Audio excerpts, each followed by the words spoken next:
कराड पंचायत समिती सभापती आणि उपसभापतीच्या निवडीला सध्या सुरुवात झालेली आहे।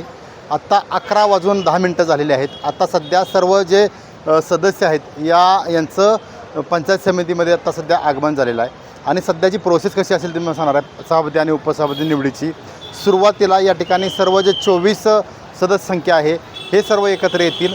यानंतर गटविकास अधिकारी या सर्व जे किती हजर आहेत यांची माहिती घेतील आणि पहिल्यांदा सभापती निवडीची प्रोसेस सुरू होईल आणि या सभापती निवडीमध्ये सध्या सभापती पदासाठी जे इच्छुक आहेत त्यांचे अर्ज मागवले जातील आणि यानंतर अर्ज माघारीचा सुद्धा एक वेळ या ठिकाणी निश्चित केला जाईल।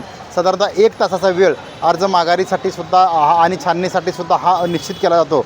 म्हणजे साधारणतः 12 सव्वा 12 वाजेपर्यंत हे सभापती निवड होणार आहे। एकूण कराड पंचायत समितीमध्ये 24 सदस्य संख्या असून यामध्ये 13 भाजपा, याचबरोबर 4 राष्ट्रवादी काँग्रेस अजित पवार गट, 2 शिवसेना, त्यानंतर 3 राष्ट्रवादी काँग्रेस शरदचंद्रजी पवार आणि काँग्रेसच्या 2 अशी सदस्य संख्या असल्यामुळं भारतीय जनता पार्टी या सभापती निवडीमध्ये आणि उपसभापती निवडीमध्ये बाजी मारेल असं चित्र आहे।